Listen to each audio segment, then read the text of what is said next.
सदगुरु कबीर साहिब कहते हैं,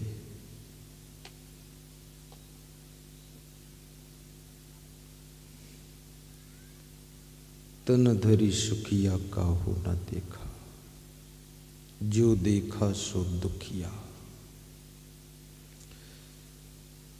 उदय अस्त की बात कहत हूँ, सबका किया विवेका। बाटे बाटे सब कोई दुखिया, क्या गिरही बैरागी। सुखाचारी दुख ही के कारण, गर्भ ही माया त्यागी। बाटे बाटे यानी अपने अपने रास्ते, जिसकी जो राह है। गृहस्थ व्यक्ति गृहस्थी मार्ग में दुखी है, योगी अपने योग मार्ग में दुखी है, क्या गिरही बैरागी। साहिब कहते हैं गृहस्थ भी दुख में है और बैरागी भी दुख में है। बैरागी किसे कहते हैं? जिसमें कोई राग रंग न हो, दुनिया के भोग विलास को त्याग कर जो साधु बन गया हो, उसे बैरागी कहते हैं। और वैराग्यवान का दर्शन भगवान के दर्शन से कम नहीं होता है। लेकिन संत कबीर कहते हैं बैरागी भी दुखी है। अब रागी भी दुखी, बैरागी भी दुखी, तो सुखी कौन हो सकता है? बैरागी क्यों दुखी है? जब सब राग रंग छोड़ दिया तब क्यों दुखी है? फिर भी दुखी है। यदि दुखी ना होता तो कबीर साहब क्यों कहते कि दुखी है? कबीर साहब कह रहे हैं इसका मतलब दुखी है। और दुखी है तो क्यों दुखी है, ये सोचना पड़ेगा। क्योंकि बैरागी इसलिए दुखी है, जिस बैरागी को विवेक नहीं है वो दुखी रहता है। बिन विवेक कोई ना सुखी, बिना विवेक के कोई सुखी नहीं होता है। अब तुम सोचोगे विवेक क्या चीज है? विवेक बहुत सरल चीज है। विवेक का मतलब अनंत शास्त्रम बहुलाश्च विद्या, अल्पश्च कालो बहुविघ्नताश्च, यत् सारभूतम तदुपासनीयम, हंसो यथा क्षीरमिवाम्ब मध्यात्। जब विवेक की बात होती है तो हंस को याद किया जाता है, और जहाँ बिना विवेक की बात होती वहाँ कंस को याद किया जाता है। कंस का मतलब है जहाँ विवेक नहीं है वो कंस है, और जहाँ विवेक है वहाँ हंस है। हंस और कंस। इसलिए पारक सिद्धांत में सकल हंस को साहिब बंदगी कहते हैं। जो विवेकवान है उसको हंस कहते हैं। तो हंस क्यों कहा, कौवा क्यों नहीं कहा? फिर सवाल खड़ा हो गया। सवाल में सवाल खड़ा है। हंस इसलिए कहा कि हंसो यथा क्षीरमिवाम्ब मध्यात्।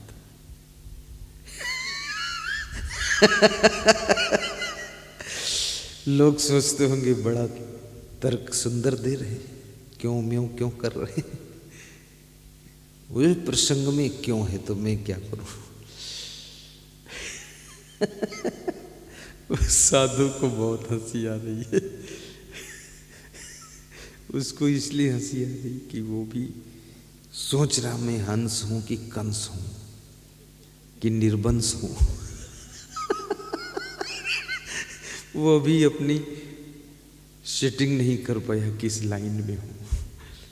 बात सुन रहा, पहली बार सुन रहा, नया नया है चला।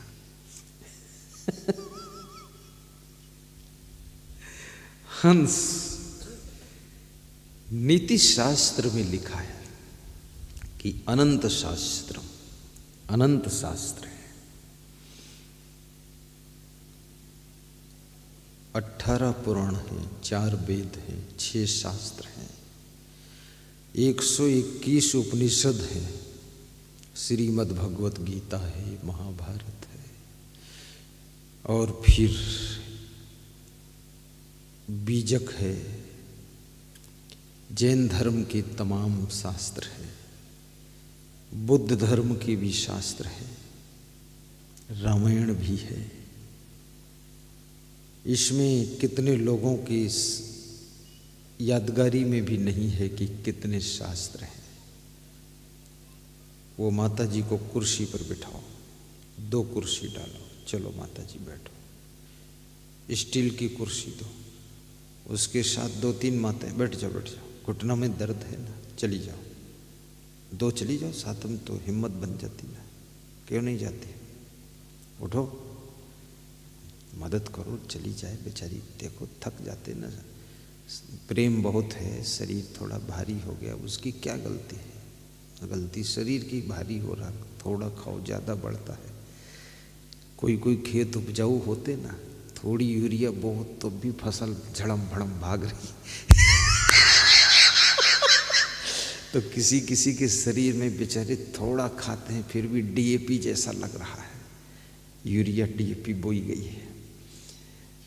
अब ठीक, तुम बैठो, तुम भी चली जाओ उधर, चलो उठो, उठ जाओ, टाइम पास मत करो, गुरुजी की आज्ञा है, तुम शर्माती क्यों हो, तुम्हारे बाप के बाप गुरुजी की आज्ञा, जाओ, चल चल बैठ जा, उठ उठ उठ जा, जा दे, हाँ बोल, छत्तीसगढ़ी बोल, समझ जाएगी हाँ बैठ, चल तू भी जा, जा जा, एक होशियार बन, कुर्सी बैठ, तो अगले साल ज़्यादा कुर्सी आएंगी, खाली पड़े रहेंगी तो अगले साल लगेंगे नहीं। जा, ये बात देखो, जिसको कुर्सी बैठना हो मैं बिठा दूंगा उसको, जिसको कहूँ ना मत जाना, शरीर पतला पतला तो भी जाके बैठ जाए तो मत बैठ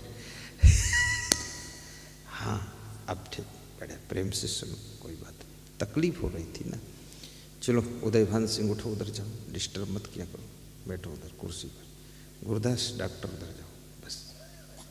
यथास्थान का मतलब क्या होता है, शरीर में तकलीफ हो जाती है, मन में प्रेम बहुत है, दर्द होने लगता घुटना में, कमर में, बैठने में।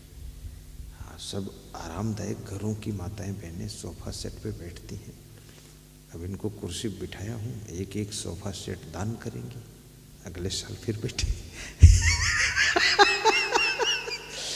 अब उसको और टेंशन हो जाएगी, इससे अच्छा वही बैठते ठीक था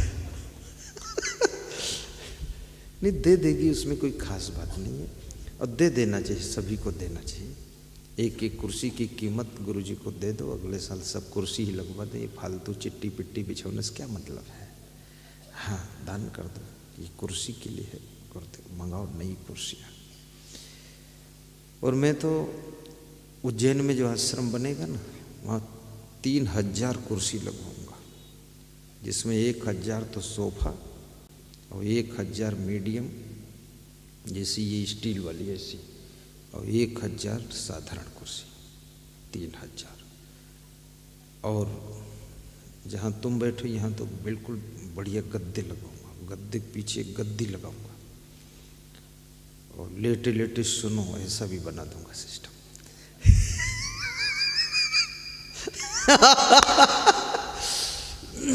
लेटे लेटे ध्यान कराऊंगा मैं, बैठ के ध्यान मन नहीं लगता, सब दर्द होता रहता कमर में, कंधों में, लेट जाओ, ध्यान करो, हमारा है मन ऐसा, आप देखो क्या करते हैं साहिब बंदगी। बस ठीक, अब ठीक है, शाम टाइम भी कुर्सी पर बैठना, बिठा लेना कुर्सी पर, तुम लोग किसी को दुख नहीं देना चाहिए, साहिब बंदगी। तो अनंत शास्त्रम, सभी पंछियों को हंस क्यों नहीं कहा गया, और संतों को हंस क्यों कहा गया, और सभी संतों को हंस क्यों नहीं कहा गया। हंस का अर्थ क्या होता है, हंस कौन होता है, हंस क्यों कहते हैं, संतों को हंस क्यों कहते हैं, क्योंकि अनंत शास्त्रम बहुलाश्च विद्या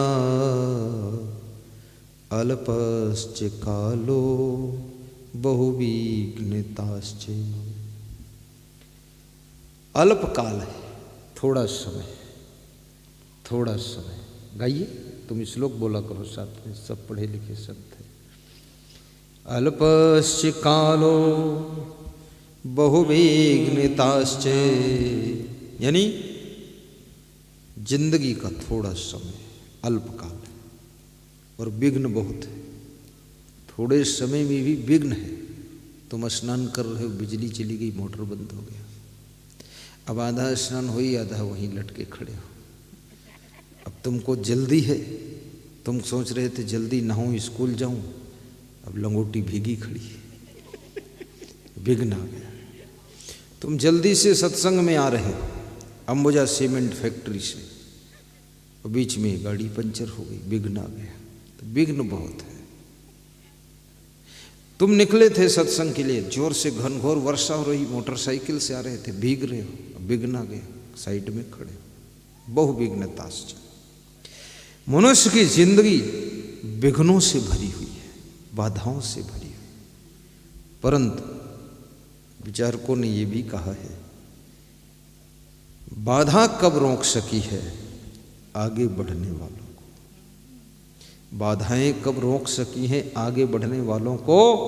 और विपदाएं कब मार सकी हैं? मरकर जीने वालों को, मरकर जीने वालों को।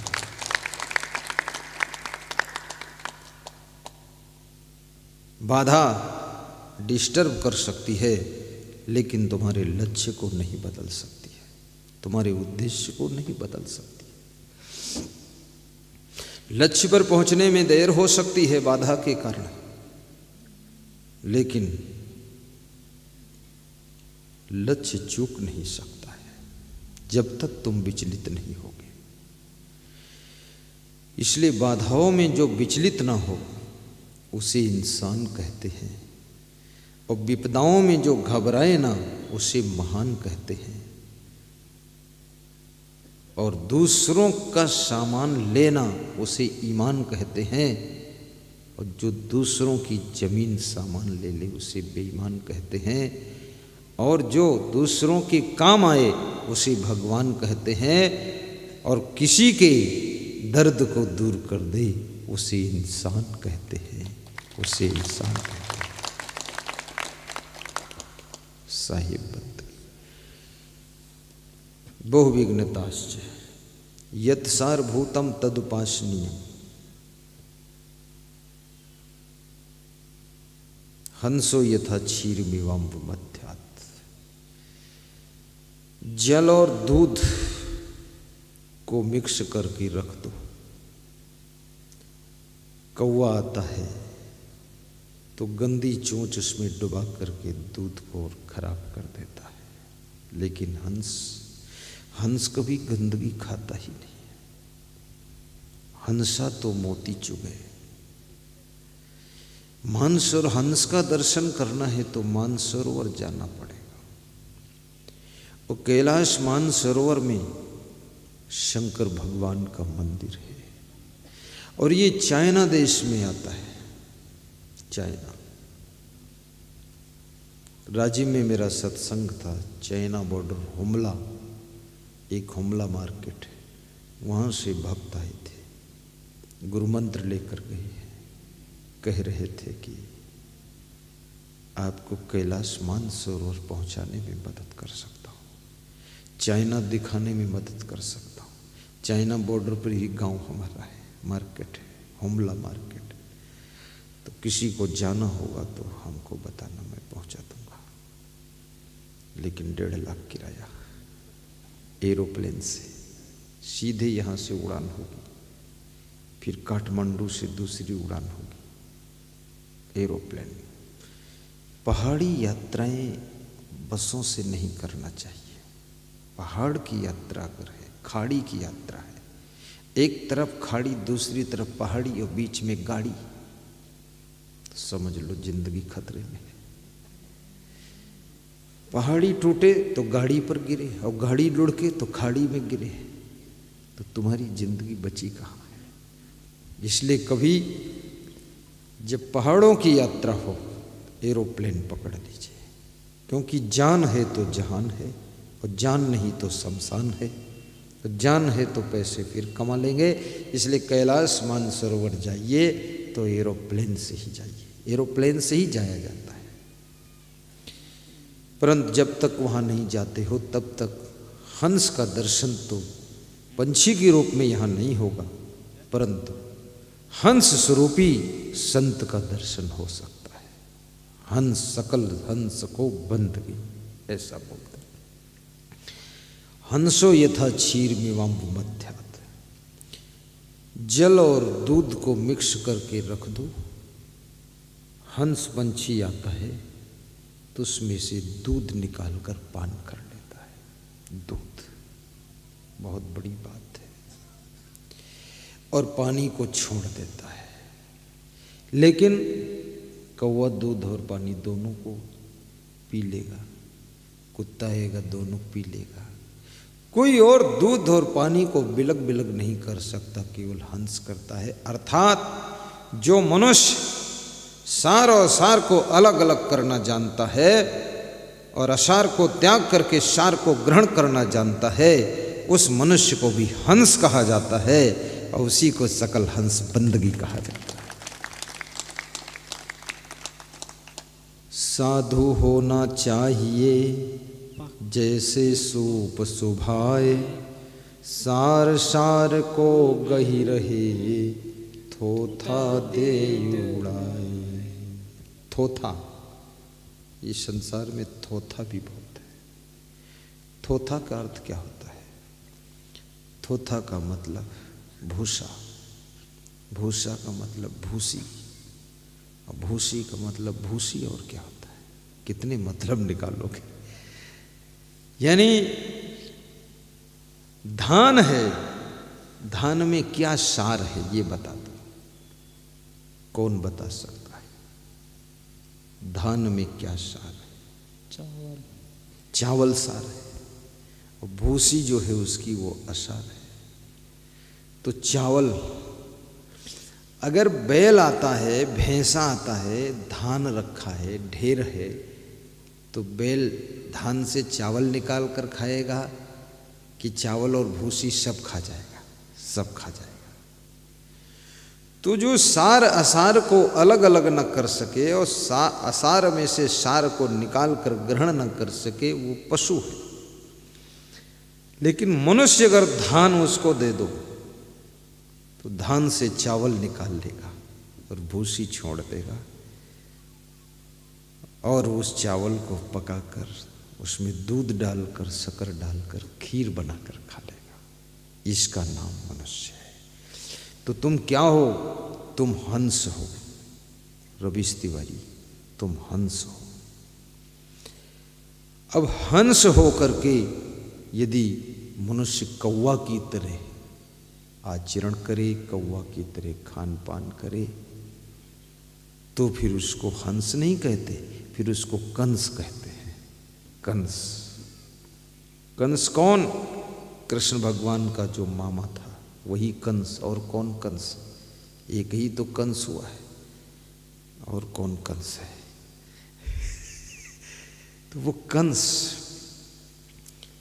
कंस सत्य और असत्य को नहीं समझता था, न्याय अन्याय को नहीं समझता। जो न्याय अन्याय को समझे ना, सत्य सत्य को समझे ना, गलत सही सब मिक्स कर दे, उल्टा पलटा काम करे, वही कंस होता है। और जो सही काम करे, राइट वर्क करे, वो हंस होता है। सत्य और असत्य को बिलग बिलग कर सके, जिसको यथार्थ ज्ञान हो जाए, उसे हंस कहते हैं। पूरी जिंदगी अगर हंस बन गए, हंस हंस ही हंस सकता है, हंस हंसेगा। क्योंकि जिसकी जिंदगी में सार सार है, वहाँ हंसी खुशी रहती है। जहाँ कचड़ा, लफड़ा, उजड़ा, फुजड़ा, ये सब उल्टम पलटम सल्टम गलटम अलवा जलवा कलवा पलवा, तो वहाँ सुख शांति नहीं रहेगी। इसलिए सार सार को गही रहे